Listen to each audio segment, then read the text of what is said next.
formidablement supérieur à l'humanité entière et à ce titre largement méprisant à l'égard du peuple juif. Mais au-dessus de son mépris des individus juifs, il y avait son fabuleux dévouement à la mission que Dieu lui avait confiée, au point de contester l'autorité de Dieu lorsqu'elle se dirigeait vers des punitions, voire l'anéantissement du peuple hébreu.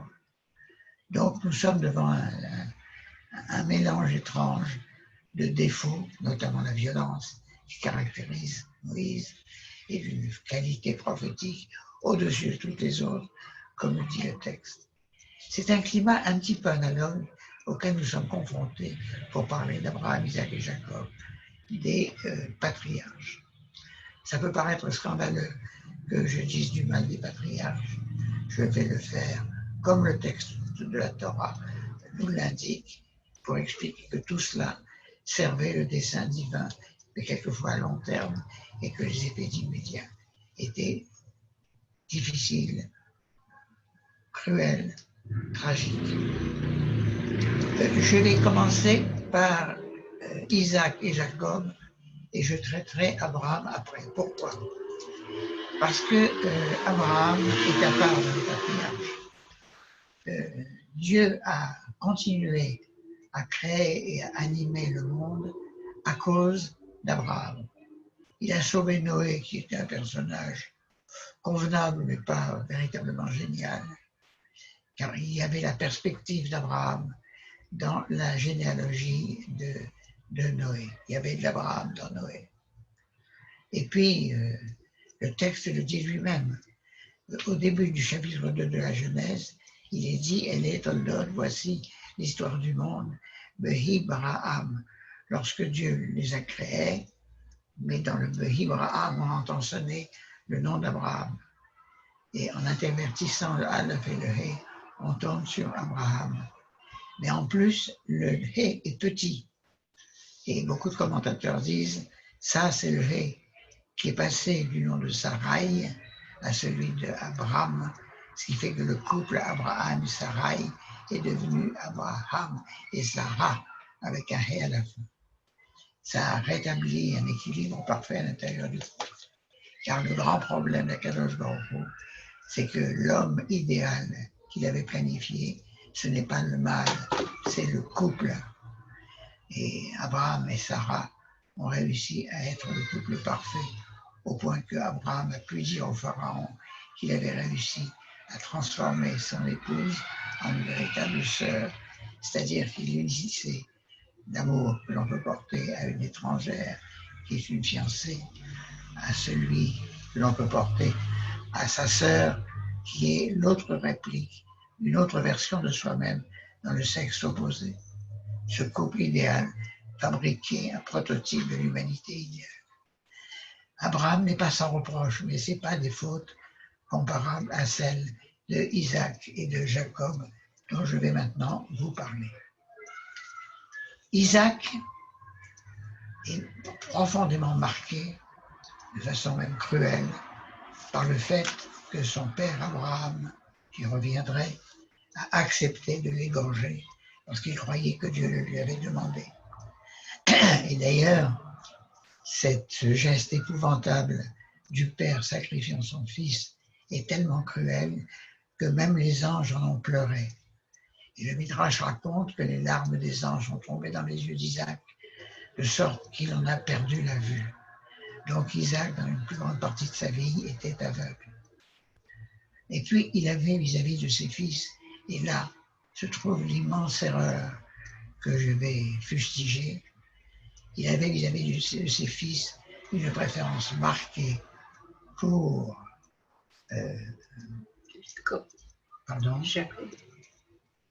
pour Ésaü au détriment de Jacob. Or, les deux fils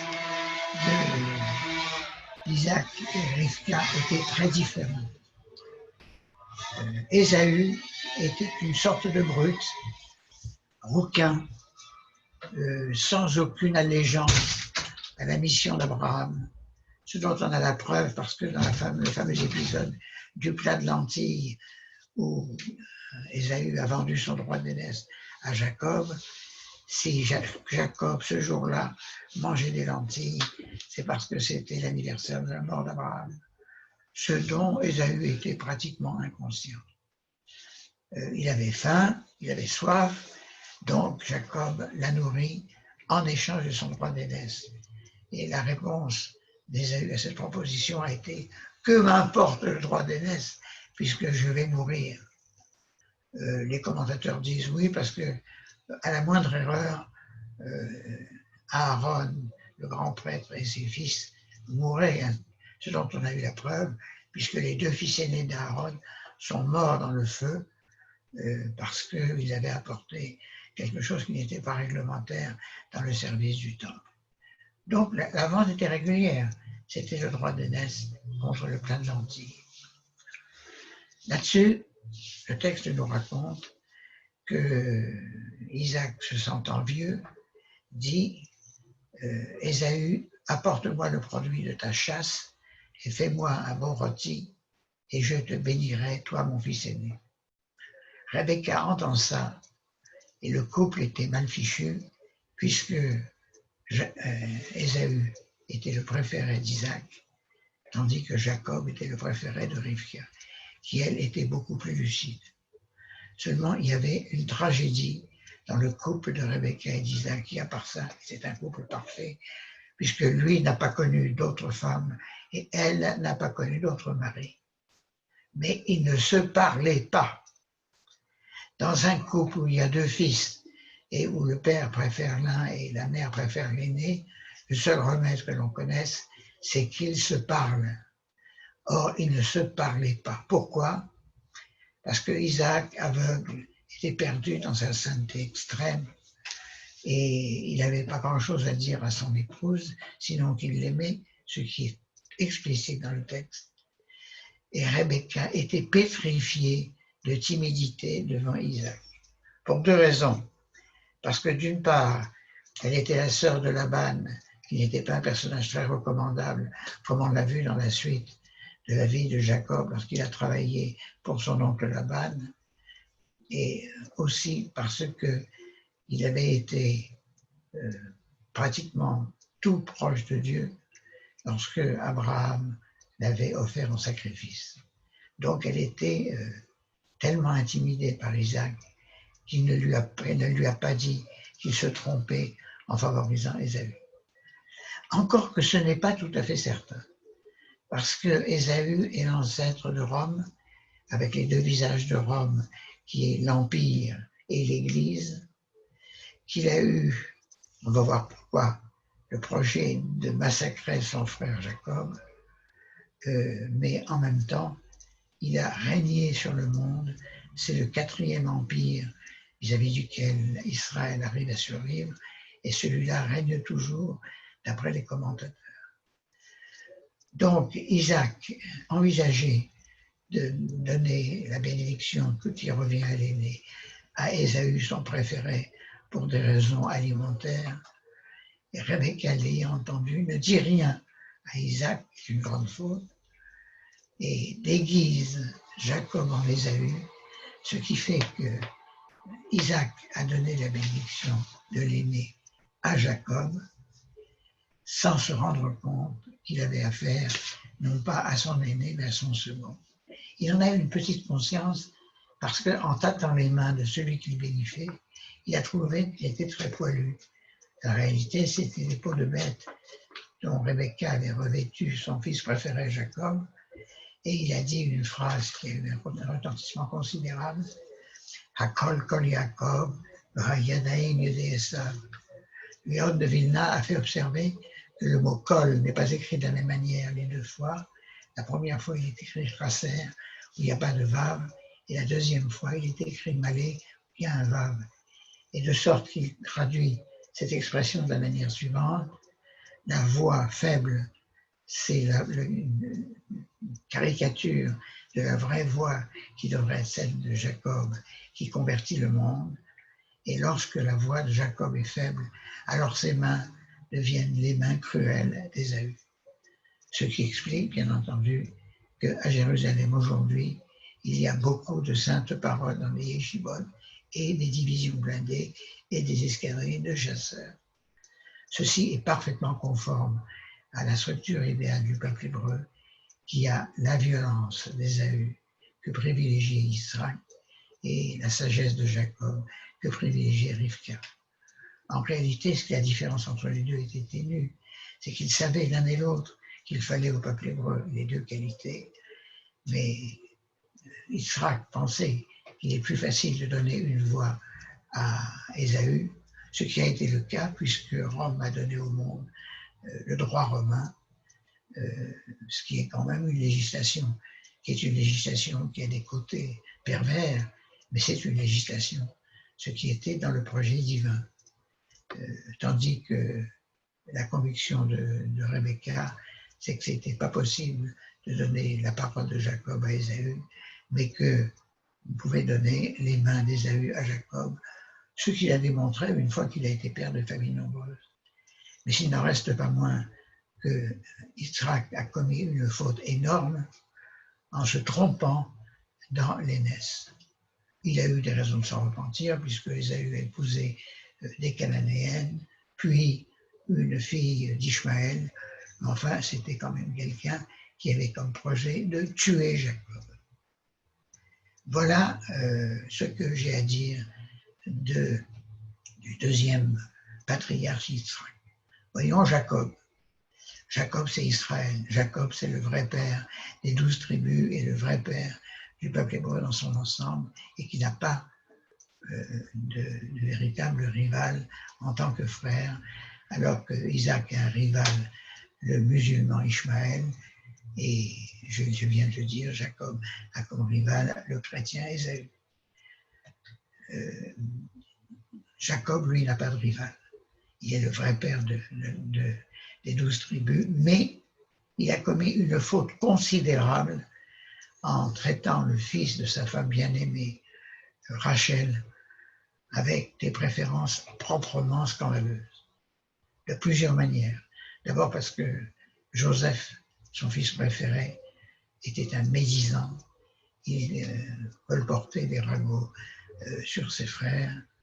Et d'autre part, il avait des rêves scandaleux, puisqu'il se rêvait agriculteur, une chose qui n'est pas racontée à des pasteurs, puisqu'il y a une opposition depuis Caïn et Abel structurelle dans le monde humain entre les sédentaires et les nomades, et Joseph se présente ostensiblement comme agriculteur, non seulement ça, mais il dit « et ma gerbe était l'objet d'un culte par vos 11 gerbes ».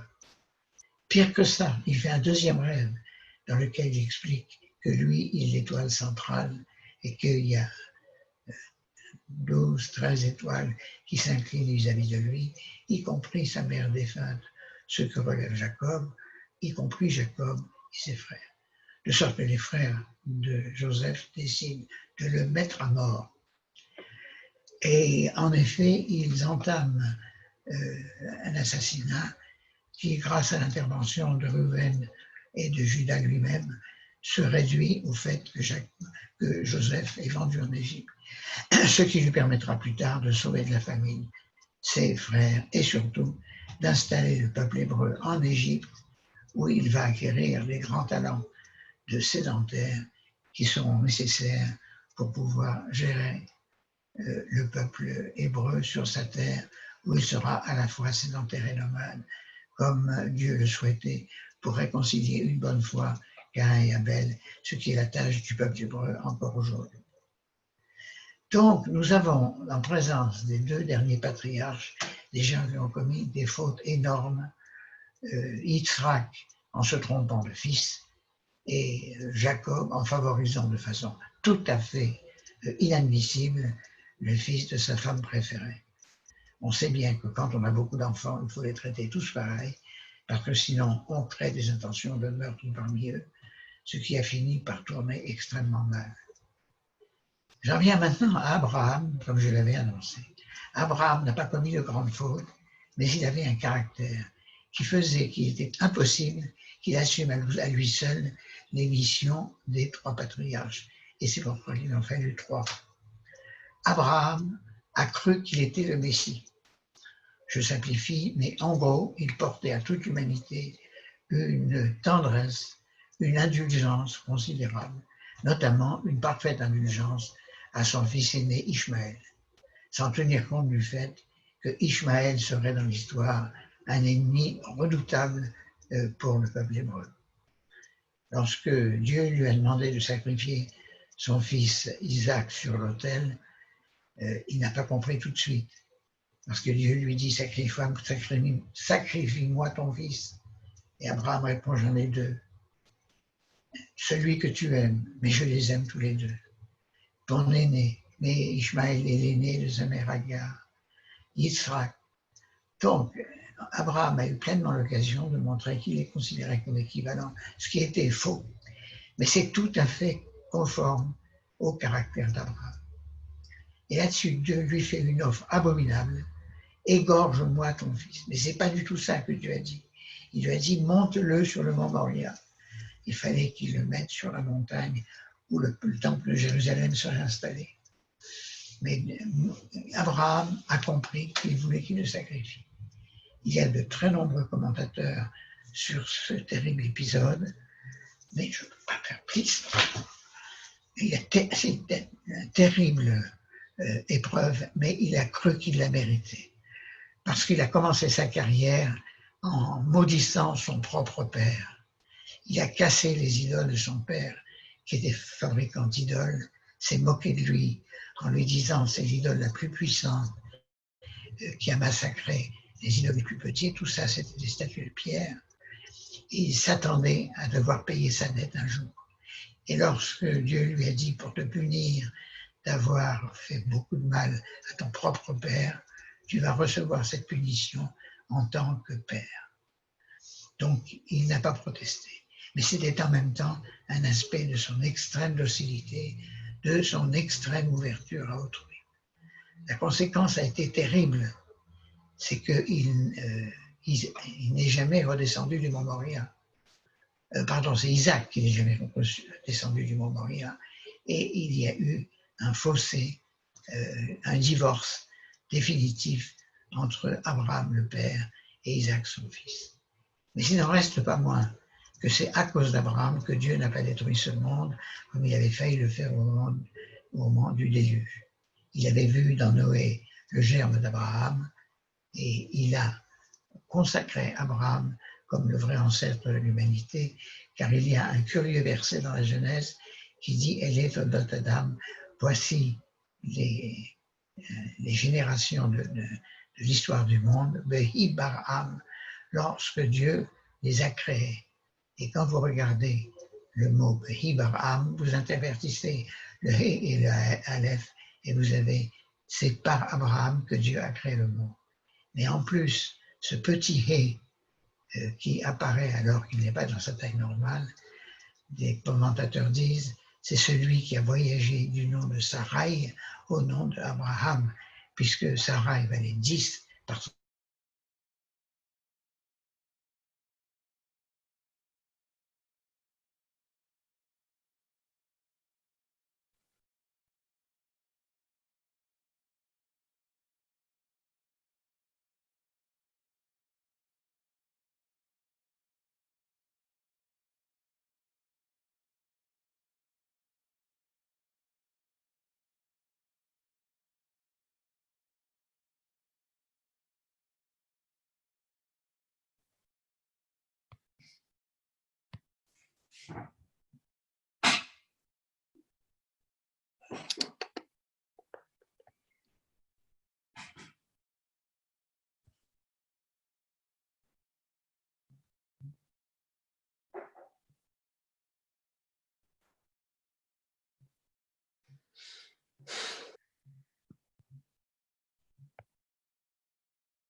On n'entend plus rien.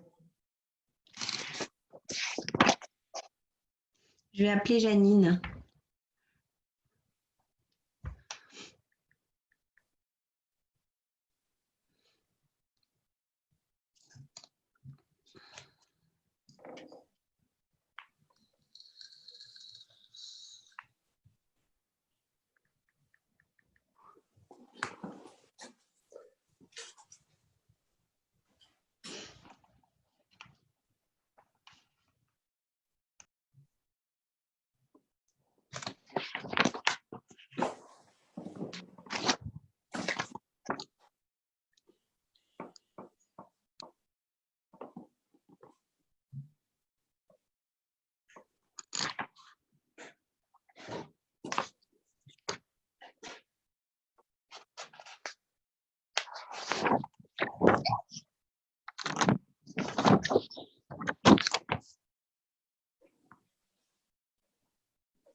je vois un certain nombre de personnes. Et là, je vois l'écran de Gaston Haddy. C'est Gaston Haddy qui est devenu l'animateur. Oui, il y a un joli... non.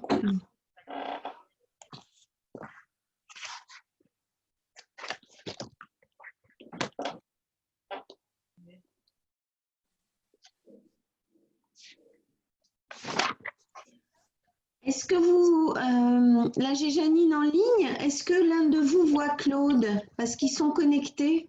Est-ce que l'un de vous l'a en ligne? Dites-moi oui comme ça ou non. Non, hein? Voilà. Non. Non, Non. personne.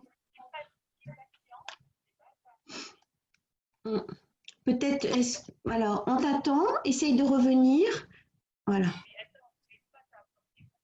Ah, ah. Mhm.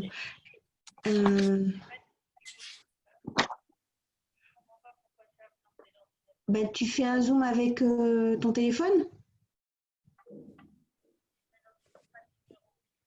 Alors, attends. Je me déconnecte pour me reconnecter sur la ligne pour donner le numéro à Janine, hein, je reviens.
Vous nous entendez là? Oui. Oui. Bon, Oui. alors on va continuer là-dessus. Où est-ce que j'en étais quand vous m'avez plus entendu? Tiens. Allô? Vous avez entendu la question? Oui. Où Bon. est-ce que mon mari en était quand ça a planté?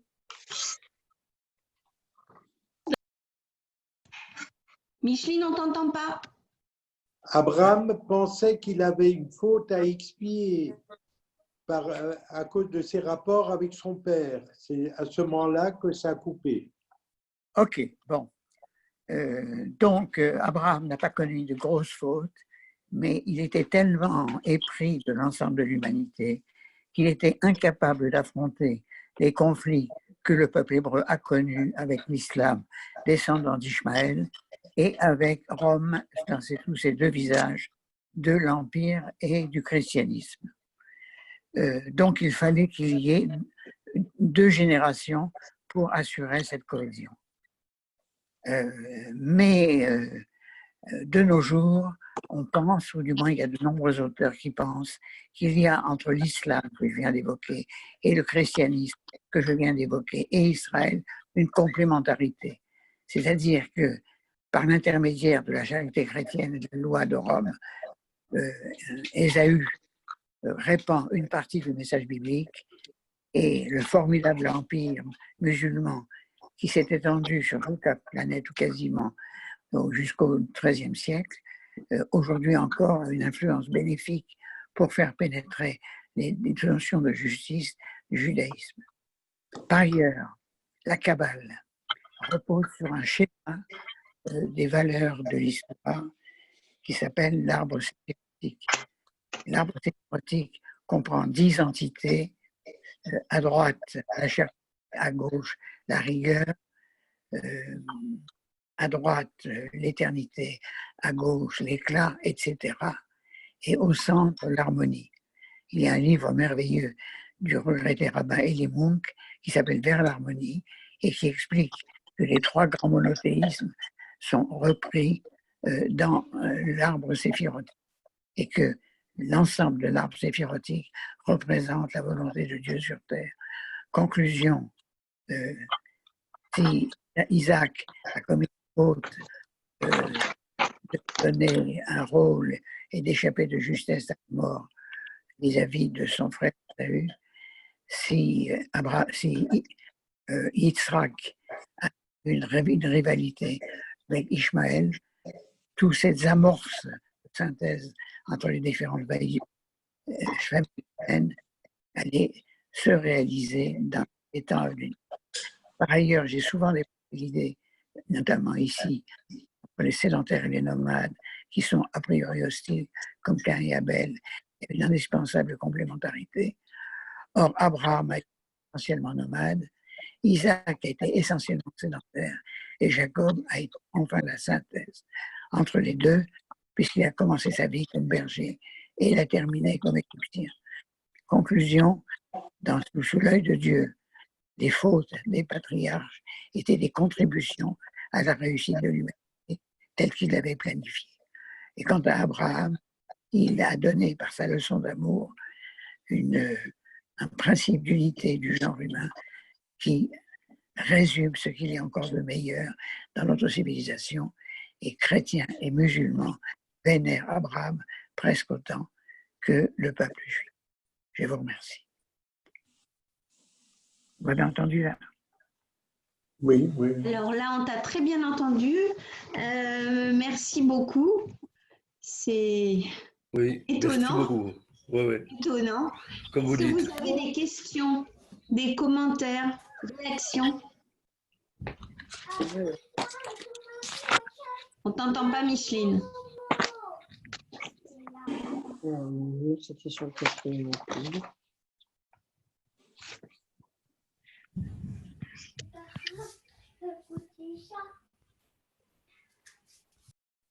Alors, si tu essayes de parler, si tu n'arrives pas avec le micro, peut-être que tu peux converser par écrit, si tu as une question par écrit. Tu n'arrives pas à la poser parce qu'on ne t'entend pas. I cannot say because they're fainted. Question?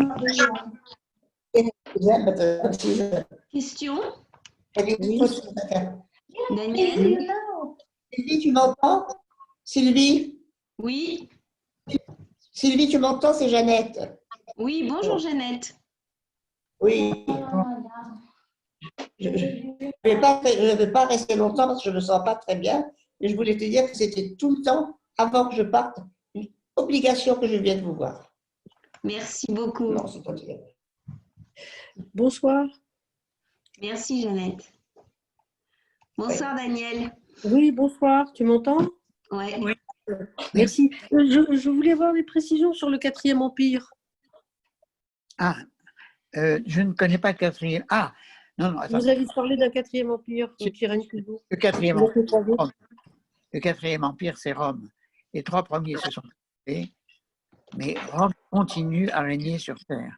Je pense d'ailleurs que ce règne n'a jamais été aussi évident qu'avec la crise. Décidément, aucune réunion ne peut échapper à un commentaire sur la crise sanitaire, mais là, en l'occurrence, c'est tout à fait évident. Parce que la crise sanitaire, l'épreuve de charité, d'amour, de commisération des gens en bonne santé vis-à-vis des malades, notion complètement étrangère à Rome. Rome ne connaît que la justice, ne connaît que la règle politique. On en a d'ailleurs la preuve par le fait que la science et la technique ont fait des progrès fabuleux à l'image de Rome, mais qu'une violence continue à régner sur Terre avec les noyés en Méditerranée, les massacres en Syrie, en Afghanistan et en Éthiopie, etc.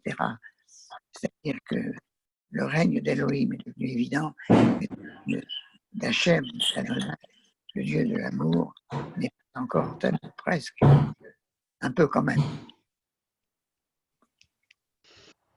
Merci. Merci. Autre remarque? Non.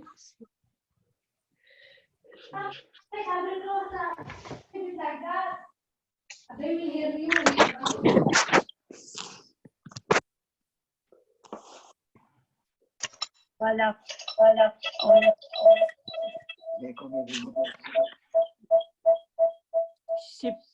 Je sais pas ce qui se passe, mais c'est.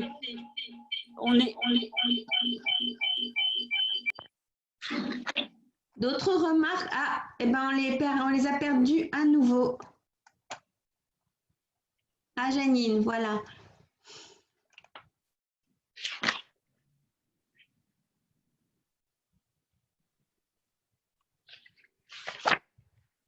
Janine, tu nous entends? Parce que ton micro est coupé. Ah, voilà. Oui, oui. C'est bon? Oui, on te voit. Y a-t-il d'autres remarques? Je crois que les personnes, plusieurs sont parties. Excuse-moi. Il y a Micheline qui cherche à parler, mais le micro est coupé. Voilà, c'est bon là? Oui. Écoute, ah, d'accord. Bon, écoute, voilà, y a-t-il d'autres questions?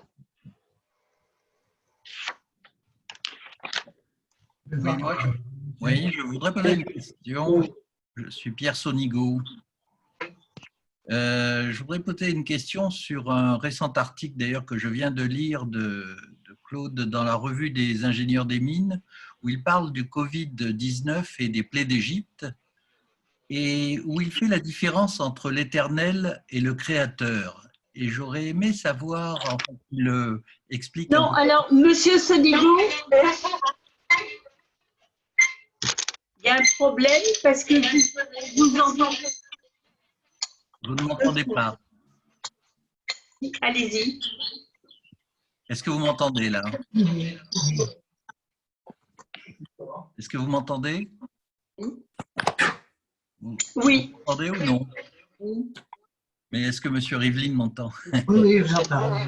D'accord. Donc ma question fait référence à un récent article. Non, il y a un problème, on vous entend de fort. Ah. Bon, ben alors j'annule ma question alors. Non, j'ai très bien entendu votre question. C'est la différence.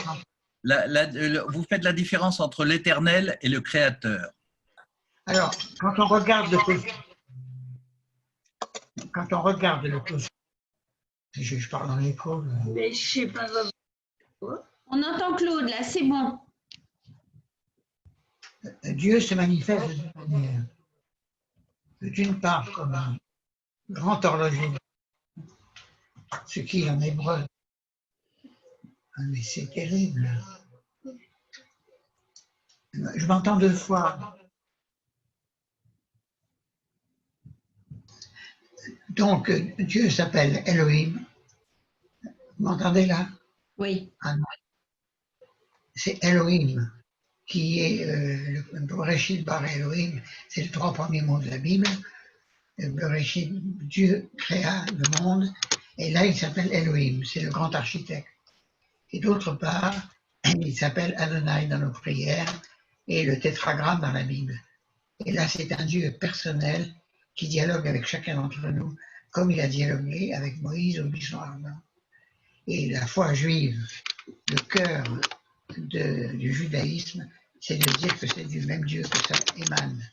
C'est-à-dire que le monde est réglé par la justice, par la rigueur, par la loi, mais qu'il est aussi tempéré par la commisération que le Dieu sensible, le Dieu personnel, porte à chacun de ses sujets. Or, on constate que l'humanité n'a pas encore accepter l'identité entre ces deux versions de Dieu et que la mission du judaïsme, c'est de les réunir. Et Franz Rosenzweig, par exemple, l'auteur de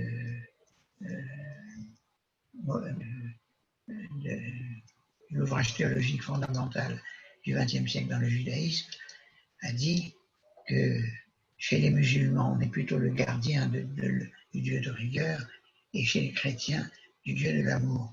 Et que l'accord croissant, disait-il, entre ces trois versions du culte de la Bible conduira au temps messianique. Mais indiscutablement, n'importe qui peut avoir l'épreuve d'être impressionné par la géométrie du mouvement des planètes et en même temps par le fait qu'il y a quand même une morale chez tous les hommes. Et que les mathématiques et la morale fassent bon ménage ne peut pas être un résultat de la raison, mais ça ne peut être que le résultat d'une foi. C'est ça que porte le judaïsme. Autre question? Très bien, merci. Ah, Daniel, une autre question? Ton micro est coupé, Daniel. Une petite précision. Quand il se trompe, il monte sur le mont Moria. Il pensait qu'il devait le sacrifier. Mais pourquoi Dieu ne lui dit pas qu'il se trompe? Il a envoyé un ange. Ah. Il a envoyé un ange retenir son bras. Et c'est pour ça qu'Abraham dit, je ne peux pas quand même lui faire une incision symbolique pour montrer que j'étais prêt à l'égorger. Et l'ange lui dit, n'y touche pas. Il était fâché. Il avait fait une telle révolution dans son dialogue avec Dieu qu'au fond, il était décidé à sacrifier son fils. D'ailleurs, c'est pour ça qu'on l'appelle tantôt sacrifice d'Abraham, tantôt sacrifice d'Isaac. Mais le sacrifice d'Abraham, c'est incroyable. C'est d'avoir renoncé à tuer son fils. Très bien. Merci beaucoup.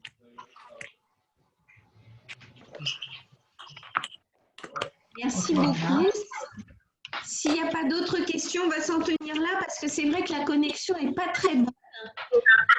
Merci beaucoup. On a encore une dernière séance avant les vacances d'été, entre guillemets, la semaine prochaine.